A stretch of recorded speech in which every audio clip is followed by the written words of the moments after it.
Muy buenas noches para todos, Dios les bendiga. Nos encontramos una vez más en la casa de Dios y con un buen inconveniente. Nos queda una silla libre, así que bueno, vamos a tener que salir a comprar sillas para estar preparados. Y que fuimos a buscar un montón de personas, ¿verdad? Ya Dilsa nos acompañó y también Emily nos acompañó en todo el viaje y los que quedaron para venir. Pero bueno, gracias a Dios porque podemos estar juntos. Podemos separar un tiempo en la semana, Dani, de hacer un stop, hacer un alto para poder escuchar la palabra de Dios. En esta noche quiero compartir con ustedes un mensaje en Colosenses. A ver si lo encuentran en Colosenses capítulo 3, por favor.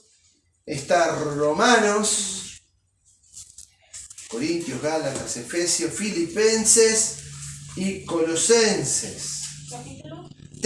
Capítulo 3, por favor.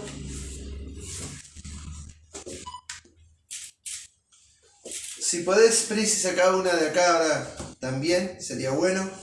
Quería hacer una selfie, un videíto o algo, era un desastre mi celular. Pero bien. ¿Encontraste a Rosana? No, en la Biblia negra, tapa negra. Mirá, por acá atrás. Acá estamos en Romanos. ¿Qué dice ahí? Hechos Romanos. Después tenemos Corintios, Efesios, Filipenses, Colosenses, capítulo 3. Muy bien, ahí está. Tenemos Colosenses, capítulo 3. Ya dentro de poco, capaz que Gabrielito lo comenzamos a implementar. Tenemos en la computadora un programa para poder proyectar los versículos. Pero no quiero que dejen de traer la Biblia, así que está bien, hay que aprender a usar la Biblia y hojearla y aprender de memoria los libros, y es un buen desafío. Y ya les voy a plantear el desafío, a ver quién me puede decir los libros de la Biblia, y así un buen premio, así, la comida, no sé, algo tenemos que darle al que se aprenda de memoria los libros de la Biblia. En Colosenses capítulo 3 tenemos un mensaje muy importante. El apóstol Pablo está escribiendo a los cristianos de la ciudad de Colosas. Y comenzando con el versículo 1 dice: Si pues habéis resucitado con Cristo, buscad las cosas de arriba donde está Cristo sentado, y no las de la tierra. Poned la mira, ¿en dónde? ¿Qué dice ahí? En las cosas de arriba. En las cosas de arriba, no en las de la tierra. Ahora, vamos a orar y luego vamos a continuar con el desarrollo de este capítulo 3. Padre, gracias, Señor, porque Tú nos das el privilegio de poder abrir Tu palabra, meditar en ella y recibir la enseñanza. Oh Señor, que Tu Espíritu haga la obra en mi vida como en la de mis hermanos y hermanas. Padre, te lo ruego en el nombre de Jesús. Amén. Amén.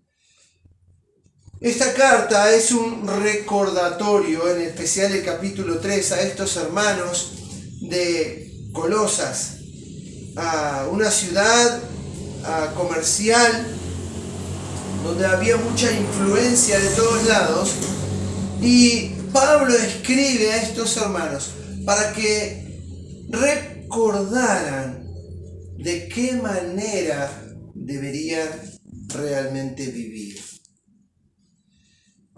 Habían falsos maestros, habían presiones externas a la iglesia, como también hoy tenemos, donde la ideología de género, donde costumbres en la sociedad que se han ido perdiendo y que por ahí algo que nos parecía tan malo en algún momento, ahora de repente ya no es tan malo, ¿verdad? Ya nos están imponiendo el poder aceptarlo. Entonces hoy no es malo la fornicación, ¿no? Que los jóvenes tengan libremente relaciones, no es tan malo, es una cosa natural y la gente te enseña eso. Pero realmente lo que Dios considera pecado y lo que en la Biblia se llama pecado sigue siendo pecado. Porque puede cambiar el mundo, puede cambiar la sociedad, puede cambiar la cultura, puede cambiar el entorno, pero Dios no cambia. Dios sigue siendo el mismo. Entonces, en los primeros versículos de este capítulo 3, Pablo habla acerca de las cosas que había que dejar. Por ejemplo, dice en el versículo 5, haced morir pues lo terrenal en vosotros: fornicación, impureza, pasiones desordenadas, malos deseos y avaricia, que es idolatría, cosas por las cuales la ira de Dios viene sobre los hijos de desobediencia. Ahora, Pablo dice, hacer morir. ¿Qué significa eso? ¿Qué significa? Matar. Matar deliberadamente, ¿ok?, lo terrenal en nosotros. No como cuando pasa un accidente, ¿verdad? Que pasa un accidente, ¡uy, mirá lo que pasó, mirá lo que tremendo el desenlace! Bueno, hubo muchos heridos, o un herido, o un fallecido, y bueno, la persona por accidente pereció. No, Pablo lo plantea de una forma muy clara: hacer morir. De una forma consciente y deliberada, tenemos que nosotros mismos ir haciendo morir lo terrenal, buscando la manera de matar lo terrenal de nuestra vida. Y es difícil tener una perspectiva clara cuando no estamos bien parados en la palabra de Dios. Cuando hacemos a un lado la palabra de Dios y comenzamos a vivir sobre lo que nosotros aprendimos una vez, o lo que escuché en la radio, lo que escuché en YouTube, porque yo escuché a un predicador que decía esto o decía aquello, o las costumbres o la religión. Es difícil a veces identificar qué es lo mundano y qué es lo cristiano. Pero gracias a Dios que Él nos dejó una carta escrita, ¿verdad? Dice que si no tienes memoria, como dice el dicho, hazte una... Si tu memoria te es infiel, hazte una de papel. Eso, si tu memoria te es infiel, hazte una de papel, dice el dicho. ¿Lo escucharon ese dicho? No escucho. Es por región. Ahora saben un dicho. Si tu memoria te falla, si tu memoria te es infiel, hazte una de papel. ¿Qué significa? Hay que escribir. Y como Dios nos conoce y sabe que nuestra memoria nos es infiel, ¿verdad? Sabe que somos débiles, que somos olvidadizos, nos dio una carta escrita. ¿Para qué? Para que podamos leerla y que podamos recordar lo que en ella Él nos quiere enseñar. Y en este momento en que es tan difícil, ¿verdad, Daniel? Entender, a ver, ¿qué es lo bueno? ¿Qué es lo malo? ¿Qué está bien? ¿Qué debo hacer? ¿Qué no debo hacer? La Biblia nos sirve como una guía perfecta para poder identificar qué debemos hacer. Ahora, después de los primeros versículos, que cuando estaba leyendo esto me hacía acordar a Gálatas capítulo 5, donde habla acerca de las obras de la carne, ¿verdad? Y dice que las obras de la carne: amistad, pleitos, celos, iras, contienda, maledicencia, idolatría, fornicación, un montón de cosas, ¿verdad? Algo parecido. Pueden seguir leyendo en sus hogares si quieren el resto del pasaje y van a ver que es algo parecido. Llegamos al versículo 9. Ahí busquen el versículo 9, lean conmigo. Dice la última parte: no mintáis los unos a los otros, habiéndoos despojado del viejo hombre con sus hechos. Entonces, ¿qué tenemos que hacer con el viejo hombre? ¿Qué tenemos que hacer con el viejo hombre? ¿Qué dice ahí? Desechado, despojarlo, quitarlo, tirarlo. Dice: no mintáis unos a los otros, habiéndoos despojado del viejo hombre con sus hechos. Ahora, ¿a quién le gusta guardar algo que es viejo? Hay un programa en la televisión que los acumuladores compulsivos. ¿Alguna vez vieron ese programa? ¿Sí? ¿Vieron los acumuladores compulsivos? Comienzan a guardar una cosita porque me gustó, me llamó la atención. Y otra. Y hay episodios en los cuales se entra a una casa donde no se puede absolutamente casi transitar en ninguna habitación de la casa. Una vuelta vi uno que me impactó, me llamó muchísimo la atención. Ropa, cartones, revistas viejas, todo ropa. La habían denunciado a esa persona y le iban a quitar la casa por la inseguridad en cuanto a su salud. Porque su salud ya corría riesgo de vivir en ese lugar. Y lo que hacen es, arman un grupo y comienzan a limpiar la casa, ¿verdad? Comienzan a quitar todo lo que es mugre, todo lo que no sirve, aunque la persona llore, patalee, no le guste, porque es un cuidado de la salud. Ahora, en uno de los episodios estaban levantando cosas y había una serpiente muerta. Que se ve que se le cayeron un montón de cosas arriba y la serpiente ahí quedó. Ratones, cucaracha, de todo lo que se te ocurra había en esa casa, resto de comida, no sé, era realmente una asquerosidad. Y a veces, queridos hermanos, a veces somos como esos acumuladores compulsivos, pero de las cosas que a Dios no le agradan. Porque una mala costumbre, una palabra que no conviene, una reacción, ¿verdad?, en enojo, una falta de perdón, el orgullo que nos impide pedirlo y comienza a convertirse en nuestro templo del Espíritu. Nuestro cuerpo, nuestra mente, nuestro corazón se comienza a parecer más a un basurero que a algo que realmente se usa para adorar a Dios. El Señor Jesús enseñaba y decía que cuando el Espíritu Santo entra en el corazón, ¿verdad?, el Espíritu Santo limpia la casa, la barre, la ordena, la deja toda preciosa. Y es así como el Espíritu obra en nuestro corazón. Pero nosotros tenemos que tener la determinación de hacer un sacrificio vivo y santo, como dice en Hebreos 12. De comenzar a quitar, de hacer morir, de desechar voluntariamente lo que es referente a la vida del mundo. Pero dice en el versículo 10: y revestíos del nuevo. Dice la Biblia que cuando ponemos la fe en Cristo somos una nueva criatura. Cristo en Juan capítulo 3, hablando con Nicodemo, le dice que es necesario nacer de nuevo, ¿verdad? Y Nicodemo dice: pero ¿cómo? Siendo viejo otra vez puedo entrar en el vientre de mi madre. Y Cristo le explica que hay que nacer de nuevo en la fe.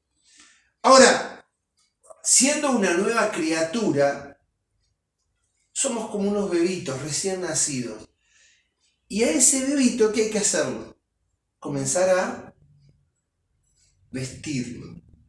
Comenzar a agregarle aquellas cosas que sabemos que él necesita. Ahora, amados hermanos, en los versículos que siguen, Pablo quiere recordarnos de qué manera sí debemos vivir, de qué manera sí debemos andar. Ahora, dice así entonces, el versículo 10, y revestidos de nuevo, el cual, conforme a la imagen del que lo creó, se va renovando hasta el conocimiento pleno. Entonces, el cual, comparándose, en otras palabras, a la imagen o imitando la imagen del que lo creó, se va renovando hasta el conocimiento pleno. Y es verdad, ¿cuándo vamos a tener un conocimiento pleno? Cuando estemos en la gloria. Cuando estemos en el cielo vamos a entender todo, vamos a ser glorificados, nuestra mente va a ser brillante, nos vamos a poder acordar de los nombres de todos, ¿verdad? Vamos a conocer a un montón de gente, pero mientras tanto estamos acá, ¿no? Y nuestra mente necesita ir renovándose en el conocimiento de Cristo. Este pasaje me hace acordar a Romanos capítulo 2, el versículo 2. Yo ya lo tengo, alguien lo puede encontrar rapidito y leerlo, se animan, si no yo lo leo.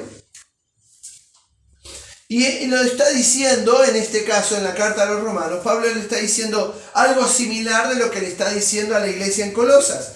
Dice, no os conforméis a este siglo, sino transformaos por medio de la renovación de vuestro entendimiento. ¿Qué significa transformaos? ¿Qué significa? Implica un cambio. Implica un cambio, una transformación. Algo hay que quitar, algo hay que añadir. No, eso no puede quedar de la misma manera, ¿verdad? Ahora, ¿cómo podemos realizar esta transformación, este cambio? Por medio de la renovación de vuestro entendimiento. ¿Esto qué implica, Daniel? Que si nosotros vemos que en la Biblia Dios dice, no digas mentiras, y estamos acostumbrados a decirlas, ¿qué tenemos que hacer? Renovamos nuestro conocimiento de la palabra de Dios. Y antes decíamos mentiras y ahora nos transformamos. Ya no digo más mentiras. No, ya si a Dios le ofende, yo ya no digo más mentiras. Si antes yo hacía esto y ahora yo leo en la palabra de Dios que eso está mal, ¿qué tengo que hacer? Quitarlo. Ahora, hay algo que tenemos que entender. No hay renovación sin conocimiento. No hay renovación sin conocimiento. ¿Qué vamos a cambiar de nuestra vida si no entendemos que necesitamos un cambio? Ahora, cuando vemos en la palabra de Dios que necesitamos un cambio, ahí se puede comenzar a dar la renovación. Dice entonces, yo anoté acá un par de frases. Nos revestimos en la fe y obediencia de lo que está escrito, lo cual nos describe la imagen de Cristo. ¿Entendieron? Nos renovamos en la fe, en primer lugar, y la obediencia de lo que está escrito, lo cual nos describe la imagen de Cristo.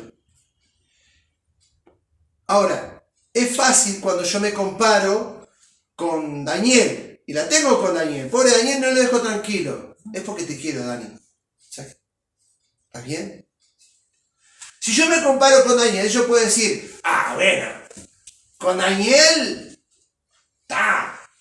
él tiene sus cosas, tiene su facha por ahí, ¿verdad? Es jovencito, tiene una vida por delante. Yo ya pasé el mojón del medio, ¿verdad? Ya estoy casi del otro lado, ¿verdad? Ya empezando la cuesta abajo, la barranca abajo, como dijera un famoso escritor. Ahora, el tema es que para tener una imagen correcta de mí mismo, ¿qué tengo que usar? ¿Qué tengo que usar? La Biblia. ¿Estamos de acuerdo, sí o no? ¿Sí o no? Si yo me tengo que parecer cada día más a Cristo, porque un cristiano significa un seguidor de Cristo, un pequeño Cristo, y cristiano no es un nombre que haya elegido alguno de los primeros cristianos del primer siglo, no. Cristiano era una forma de que el mundo se refería a aquellos que seguían a Cristo. Ah, mira, aquel es cristiano, y hasta podría ser de una forma despectiva. Ah, mira, aquel es cristiano. Y fue el mundo quien comenzó a utilizar este término para nosotros, que son pequeños Cristos. Ahora, nosotros debemos parecernos ¿a quién? Al pastor. Están en el horno. No, ahí ya cerramos y nos vamos todos, ¿verdad? No, nos tenemos que parecer a la hermana Dilsa. No, porque la hermana Dilsa es un ejemplo de mujer, de fe, de cristiana. No, ¿verdad? ¿A quién nos tenemos que parecer? Nos tenemos que parecer a Cristo. Y en el lugar donde se nos describe cómo era Cristo, es en la palabra de Dios. Por lo tanto, la Biblia es como un espejo donde podemos ver qué tan parecidos somos a Jesús. O si, dice, debemos renovar o quitar algo que nos hace diferentes. Si yo leo la Biblia y miro cómo es Cristo, y veo lo que Él me enseña y lo que Él me pide que yo haga, y yo me paro frente a un espejo y comienzo a considerarme, a ver, con respecto a la Biblia, cada uno sabe, ¿verdad? ¿Qué tan lejos, qué tan parecido o no somos a Cristo? Y no estamos hablando en cuanto a la apariencia física, ¿verdad? Porque a Cristo, si fuese por eso, lo ponen en los cuadritos, ¿no? En las imágenes, rubio, bien peinado, de ojos claros, con una barba prolijita. ¿Sí o no? Es así como lo presentan a Cristo en las imágenes. Ahora, no sé si realmente en el Oriente, en donde nació Cristo, pudiera haber nacido algún rubio de ojos claros. No, ahí creo que no, está bien complicada la situación. Pero no está hablando de la apariencia física. La implicancia no es aparecernos de la forma que Él caminaba, o de la forma en que Él se movía, o de la manera que Él se vestía. Está hablando de cómo Él era, cómo Él se relacionaba, y aplicar a nuestra vida las enseñanzas que Él nos dejó. ¿Por qué? Porque nos hacen similar a Él. Nos acercan a lo que Él es para agradar a Dios. Para vivir vidas realmente sinceras que agraden a Dios. Ahora, continuemos leyendo medio rapidito y ya falta poco. Vestíos pues como escogidos de Dios, dice el versículo 12. Santos y amados, de entrañable misericordia, de benignidad, de humildad, de mansedumbre, de paciencia, soportándoos y perdonándoos unos a otros, si alguno tuviere queja contra otro, de la manera que Cristo os perdonó, así también hacedlo vosotros. Y sobre todas estas cosas, vestíos de amor, que es el vínculo perfecto. Otro pasaje que me trae a la memoria es en Gálatas capítulo 5, cuando hablamos de las obras de la carne. También se nos da la lista de los frutos del Espíritu. ¿Ok? Y ahí tenemos el amor, el gozo, la paz, la paciencia, benignidad, bondad, fe, mansedumbre y templanza. Como resultado de invitar a Cristo a entrar en nuestra vida, comenzamos a dar frutos. Él hace una obra en nosotros y nos permite comenzar a dar estos frutos. Cuando leí este pasaje, hablando de cómo tenemos que revestirnos, me hacía acordar a ese pasaje en Gálatas 5. Pero entonces, vestíos como escogidos de Dios. En lo que se refiere a tu persona, tu personalidad, a lo que tú eres, eliges ser. ¿Qué tanto se ajusta a lo que acabamos de leer? Vestidos pues como escogidos de Dios, santos y amados, de entrañable misericordia, de una misericordia que nace de lo más profundo de nuestro ser, de nuestras entrañas. Dice, de benignidad, de humildad, de mansedumbre, de paciencia, soportándoos unos a otros. Si alguno tuviere queja contra otro, la manera que Cristo os perdonó, así también hacedlo vosotros. Y perdonad, amados hermanos, no es una elección. Tenemos la falsa realidad de que perdonar es algo que nosotros damos si queremos. Porque a aquel lo perdono si quiero, ¿no? Pero a aquel no lo quiero perdonar porque lo que me hizo entonces... Pero perdonar no es una elección, es un mandato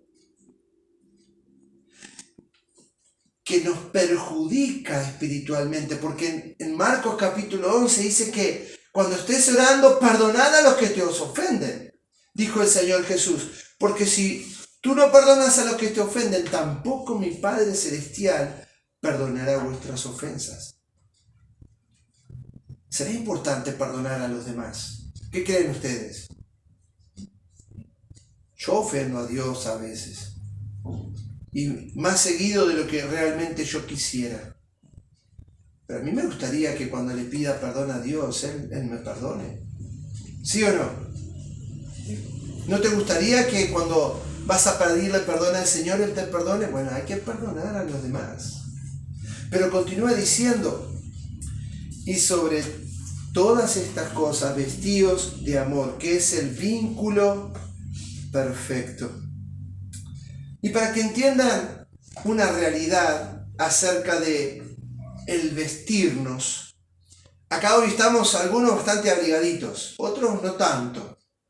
A algunos se le rompió el termómetro y anda de manga corta, ¿verdad?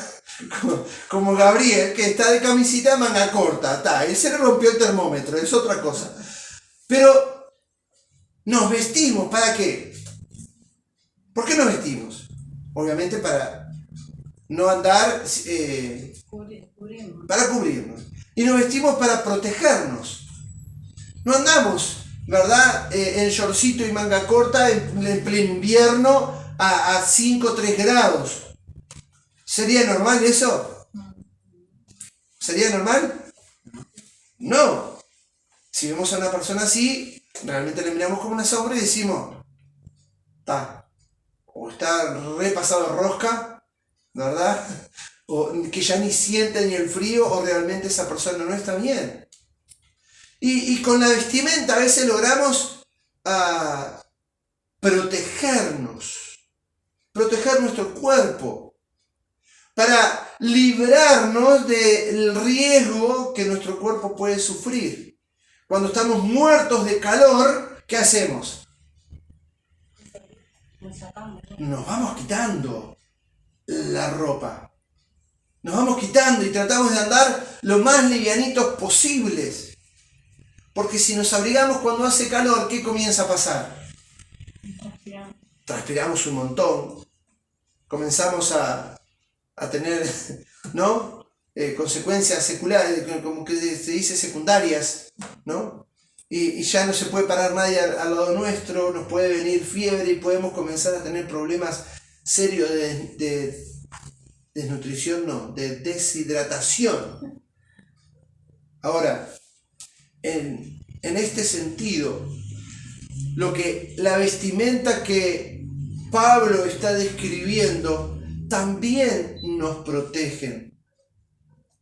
Nos protegen de la influencia del mundo, nos protegen del asedio que continuamente estamos recibiendo en las redes sociales, en la televisión, en todos lados, en las charlas con los compañeros del liceo, ¿verdad? Que están aceptando un montón de cosas que ni ellos mismos pueden entender.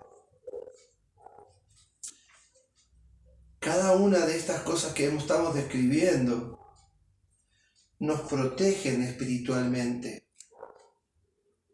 Y cuanto más cosas de las que estamos viendo nos vamos poniendo y comenzamos a practicar, y cuanto más nos transformamos para parecernos a Cristo, más seguros podemos estar y confiados de que Dios está con nosotros, de que estamos viviendo como a Él le agrada. Pero hermanos, para terminar, dice ahí, y la paz de Dios gobierne en vuestros corazones, a la que asimismo fuisteis llamados en un solo cuerpo, y sed agradecidos. La palabra de Cristo mora en abundancia en vosotros, enseñándoos y exhortándoos unos a otros en toda sabiduría, cantando con gracia en vuestros corazones al Señor, con salmos e himnos y cánticos espirituales. Y todo lo que hagáis, sea de palabra o de hecho, hacedlo todo en el nombre del Señor Jesús, dando gracias a Dios Padre por medio de Él. Y está tremendo este pasaje. ¿Por qué? Porque no termina. Continúa. Y cuando hablamos de este pasaje, está bien, Pablo describe que pertenecemos a un cuerpo del cual Cristo es la cabeza, pero lo ponemos en práctica lo que es la iglesia a veces. No, porque en la iglesia todos tratamos de hablar bien, ¿verdad? De venir vestidos de una forma decorosa. Tratamos de ubicarnos. Nos cuidamos, no vamos a andar diciendo palabrotas en la iglesia, ¿verdad? No vamos a andar mintiendo en la iglesia, aunque a veces pasa. Pero, ¿saben que este pasaje que acabamos de leer no solamente se practica o debe practicarse a lo que es a nivel de iglesia? Porque en primer lugar, el lugar donde debemos practicarlos es en nuestro propio hogar, en nuestra propia casa. Continúa diciendo, recordemos, leímos, y todo lo que hacéis, sea de palabra o de hecho, hacedlo todo en el nombre de ¿quién? ¿En el nombre de quién? Del pastor, ¿no? Porque el pastor me dijo, ¿no? Hablábamos con los niños de la escuela dominical, no sé cuántas veces, ¿no? ¿Y por qué haces eso? Ay, no sé, porque el pastor me dijo. No, mi amor, no. Está bien si el pastor te lo dijo, pero es la palabra de Dios que lo enseña, ¿no? Ahora, no seamos como los niños. Es palabra, el Señor nos está hablando. Pero sigue diciendo, después de que todo lo que hagáis o hacéis sea de palabra de hecho, dice, casadas, estad sujetas a vuestros maridos como conviene en el Señor. Y es difícil, porque hay situaciones complicadas dentro de una familia, dentro de un matrimonio, donde una señora casada puede decir, pastor, está complicado en mi casa, está pasando esto, está pasando aquello, pero hacedlo como para el Señor. Tal vez el marido no se merece el respeto, el estar sujetas, que no implica, que muchos se confunden ahí, porque cuando a la mujer se le pide estar sujeta es voluntario, ¿verdad? Hay algunos maridos se aprovechan, ¿verdad? Se quieren prevalecer, porque mira lo que dice la ley, vos tenés que estar sujeta a mí.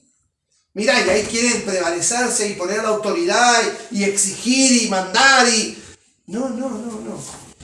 Este consejo es para las damas y es voluntario. Tiene que nacer de un corazón sincero. Haciéndolo como para quién, como para el Señor. Señor, no puedo sujetarme. Está pasando esto y aquello, y una esposa puede justificar su falta de respeto o su falta de sujeción por un montón de circunstancias. Pero hacedlo como para el Señor.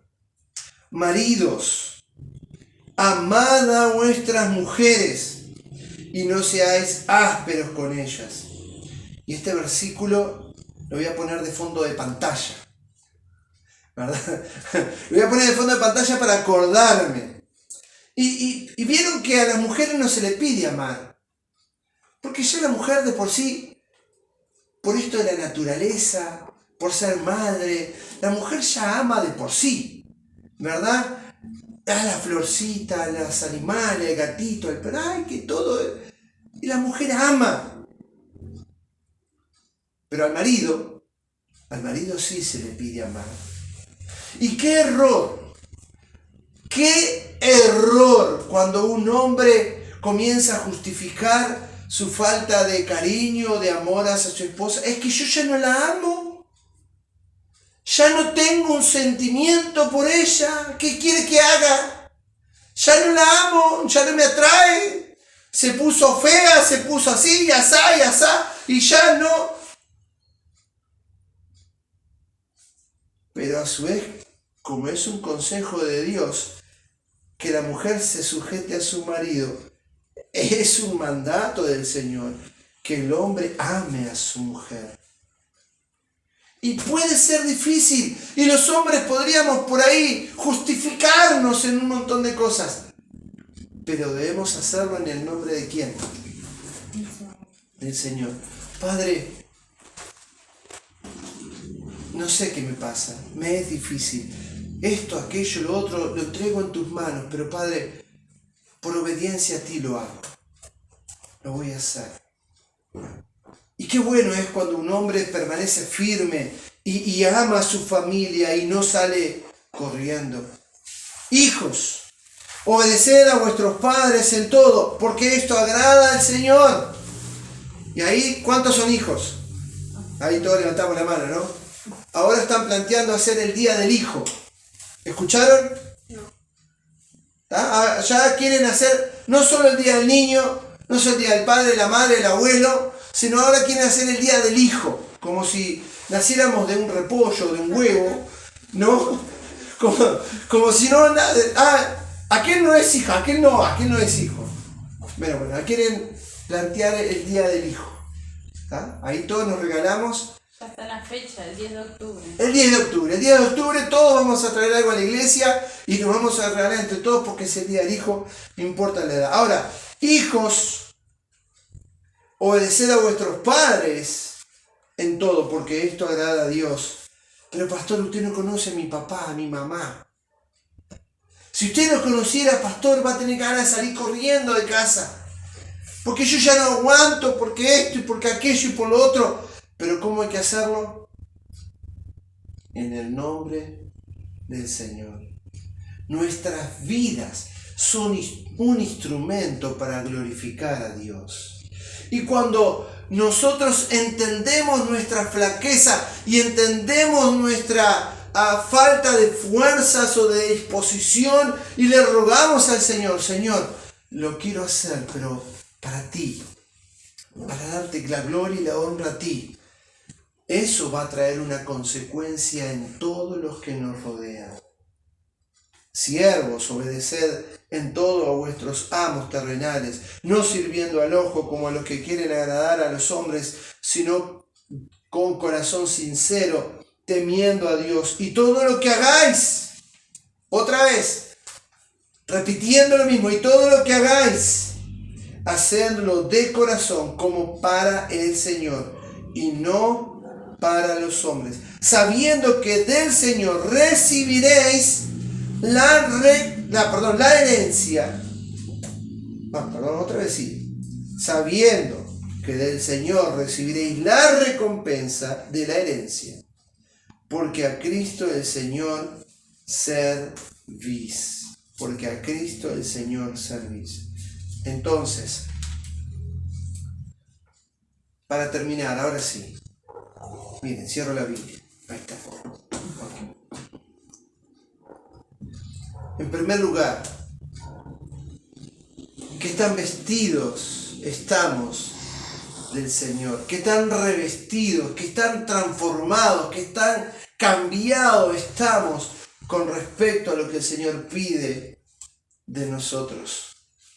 ¿Qué tan parecido a Él somos? ¿Qué tan parecidos somos a Cristo? Cuando Él, estando aún colgado en la cruz, dice: Padre, perdónalos, porque no saben lo que hacen. ¿Qué tan parecidos somos a Cristo cuando Él tuvo misericordia de una ramera o de una adúltera? Cuando todos la querían apedrear, el Señor le dice: ni yo te condeno, vete y no peques más. ¿Qué tan parecidos somos a como Él era? Ahora, tenemos una responsabilidad, porque si nos damos cuenta a la luz de las Escrituras, que es nuestro espejo para compararnos a Cristo, y nos damos cuenta, me falta, ¿verdad? Sí, hay cosas que debo quitar. Hay cosas que debo hacer morir, que debo realmente desecharlas de mi vida, pero hay otras que realmente me faltan vestirme. Como se dice, ponerse la camiseta, ¿no? Y ahí nos ponemos la camiseta de la paciencia, de la benignidad, y nos vamos revistiendo para parecernos más a Cristo. ¿Por qué haces lo que haces? En la iglesia, pero en tu hogar. Hablando con un padre, él me decía: no, porque mira, Gustavo, el tema es que con mi hijo yo voy negociando. Entonces yo le pido que él estudie, y si él estudia y es responsable, entonces yo le prometo esto o aquello. Y si él no es responsable, entonces yo le voy quitando esto, y entonces voy negociando para que él me pueda obedecer. Y le digo: está mal. Queda mirando, ¿no? Le digo: mirá, eso no está bien, eso no es correcto. Cuando hablamos de una familia cristiana, digo: ¿por qué mis hijos me tienen que obedecer? Y bueno, porque vos les das de comer, vos los cuidás, los vestís. No. ¿Por qué mis hijos me tienen que obedecer? Y bueno, porque vos los trajiste al mundo. No. Sí, son buenas razones, pero no es por eso que mis hijos me tienen que obedecer. ¿Por qué mis hijos me tienen que obedecer? ¿Qué creen ustedes, hermanos? Porque le dicen a Biblia.